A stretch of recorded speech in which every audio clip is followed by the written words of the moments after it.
जितने भी पन्ने थे वो हमारे जीवन में सभी खाली थे। हमने तो जन्म में ऐसे गांव में लिया था कि शादी होने तक महाराज जी के दर्शन भी नहीं किए थे। जिस तरह रेगिस्तान में पानी पानी के लिए पैसे पैसे के लिए पानी कोसों दूर होता है, वैसे हमारे लिए धर्म था।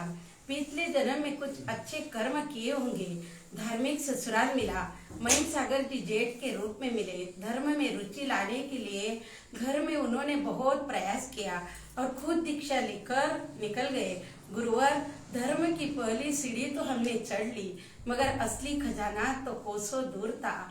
इस गरीब की झोली तो जन्म जन्म से खाली थी, जो आपने 10 रत्नों से भर दी। वो एक एक रत्न ऐसा है, संसार का कोई भी जीव उसका मोल नहीं कर सकता। जीवन में हमें बहुत लोगों से कुछ न कुछ मिला है, भाई बहन, माँ बाप, हर एक रिश्ते से मिला है, मगर जो भी मिला है यही छूटने वाला है। गुरुदेव, आपने तो ऐसे माला माल किया है, जन्म जन्म जो संपत्ति साथ में रहेगी, ऐसे खजाने की चाबी आपने हमें दे दी। गुरुवर, तत्वार्थ के अर्थ से हम बिल्कुल अनजान थे। पढ़ना आता था, मगर उसका मतलब क्या है कुछ भी नहीं समझता था। हमारे पास 5 पकवान की थाली तो थी, मगर उसका स्वाद हमने हजारों जन्म में भी नहीं लिया जो आपने करवाया। तत्वार्थ की किताब इतनी सरल भाषा में है, वो किताब ही अपने आप में केवल ही भगवान है, जिसकी वाणी इतनी सरल भाषा में खिरी है। सुनने में इतना आनंद आता है, इतना आनंद आता है, मानो आनंद के सागर में बस डूबे ही रहने का मन करता है। गुरुदेव, 11 महीने में एक भी दिन ऐसा नहीं गया कि पढ़ाई नहीं की। दिन की बात छोड़ो, एक भी समय ऐसा नहीं गया कि मन में चिंतन नहीं किया। जिस प्रकार छोटे बालक की माँ काम तो पूरा करती है, मगर अंतरंग से ध्यान तो उसका बालक की और ही होता है, उसी प्रकार घर का कामकाज के साथ में हमारा लक्ष्य पढ़ाई था। बहुत बार रोटी करते समय, खाना खाते समय या गौ आदि साफ करते समय तत्वार्थ के अर्थ को मोबाइल द्वारा, हेडफोन द्वारा अर्थ को समझा, और जब सोती थी तो नींद नहीं आती, तब मन ही मन खुशी होती थी कि कोई बात नहीं, जब तक नींद नहीं आती तब तक तत्व की पढ़ाई करेंगे। आंखें बंद और चिंतन तत्व का मन ही मन पढ़ाई करते करते कब नींद लग जाती थी पता ही नहीं चलता था। सुबह में जब आंखें खोलते थे तो बहुत बार अनुभव किया कि मुंह में तत्वार्थ के सवाल और जवाब चालू है। दिन की शुरुआत पढ़ाई से होती थी। पहले तो हमारी दिनचर्या अलग ही थी। जब भी समय मिला 4 लेडीज बैठना, इसकी उसकी बातें करना, बुराई करना, टीवी देखना, इसके अलावा कुछ सोचता नहीं था। मगर ये 11 महीने तो सामूहिक बातें हुई ही नहीं, इसकी उसकी बातें मन करने का मन ही नहीं किया। बस मन में एक ही बात रहती थी, बिना देखे पेपर देना है और सब सवालों के जवाब आने चाहिए। गुरुवर, जब मिलता है तो लेने वाले की खाई इतनी बड़ी हो जाती है कि भरने का नाम ही नहीं लेती। आपने बहुत दिया पर मन ही नहीं भरा। मन की खाई इतनी बड़ी है, आखिरी क्षण तक भी नहीं भरेगी। आपके पास देने के लिए भी तो कमी नहीं है। ज्ञान का भंडार खचाखच भरा हुआ है, फिर कंजूसी क्यों? हमें हर साल ऐसी प्रतियोगिता चाहिए। हर साल ज्ञान के बारिश में भीगना है और कर्मों की फौज को बढ़ाना है। गुरुवर, 11 महीने तक जो भी पूंजी मैंने अपने साथ जमा की है, वो 10 रत्नों को मैं छोटे छोटे नन्हे बच्चों में बांटना चाहती हूँ। पाठशाला में बच्चों को पढ़ाना चाहती हूँ। ज्ञान ही ऐसी चीज है जो देने से दुगनी होती है। पाठशाला में 5वीं से 10वीं तक के बच्चों को पढ़ाने का बहुत मन है। मेरा इस संकल्प पूरा हो, ये आशीष आपसे मांगती हूँ। मैं इतनी ज्ञानी नहीं हूँ पढ़ा सकूं, मगर जो मिला है, जो ग्रहण किया है, वो तो दे सकती हूँ। आज तक कभी किसी को कुछ नहीं दिया, मगर आपने इतना मालामाल किया है कि जितना भी बांटा तो दुगना होने वाला है। 17 तारीख को पेपर देने के बाद ये 3-4 दिन में ऐसा लग रहा है, यानी आखिरी दिन, मानो हमारे पास कोई लक्ष्य ही नहीं बचा। हर बार पेपर देने के बाद दूसरे ही दिन हमारे अगले स्वाध्याय की तैयारी हम 15-20 महिलाओं के साथ में अभय भाई हमारी पढ़ाई लेते थे।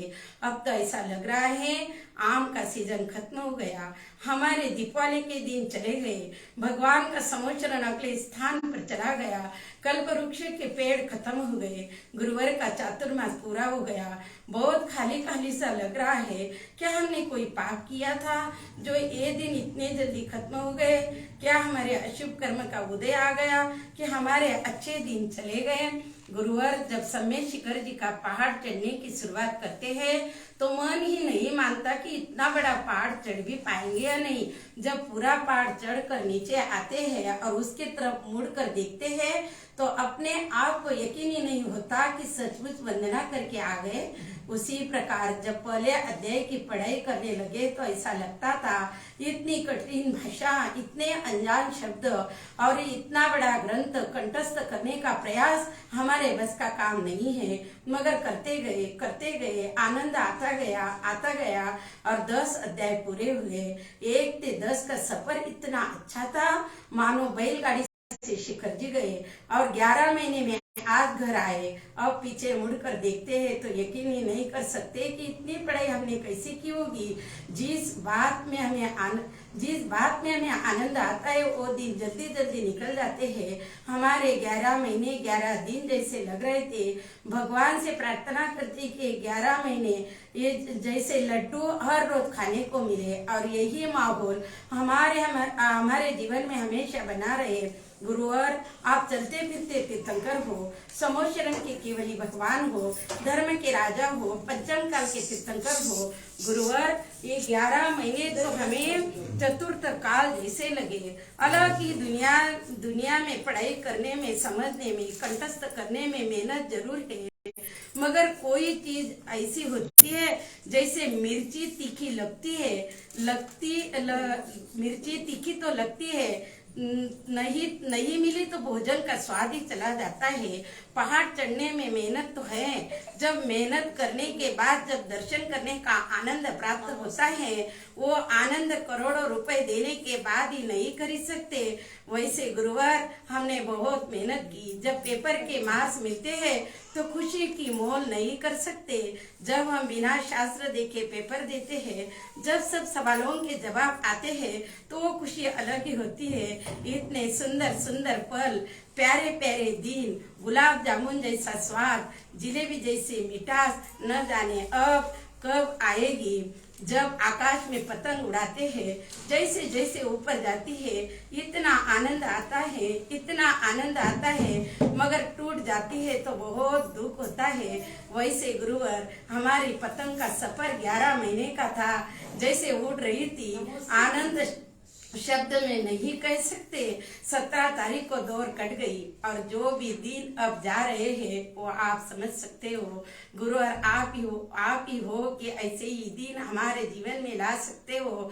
दीपावली पुनः आ सकती है, चतुर्थ काल पुनः आ सकता है, गुलाब जामुन का स्वाद पुनः ले सकते हैं, आकाश में पतंग और उड़ने लगेगी जब आप हमारे लिए चढ़ाला, द्रव्य संग्रह या और कुछ भी हमें पढ़ने का मौका दे। ऐसी किताब, ऐसे ही परीक्षा, सब ऐसा ही हो, यही भावना करके मैं अपना लिखना बंद करती हूँ। नमोस्तु गुरु।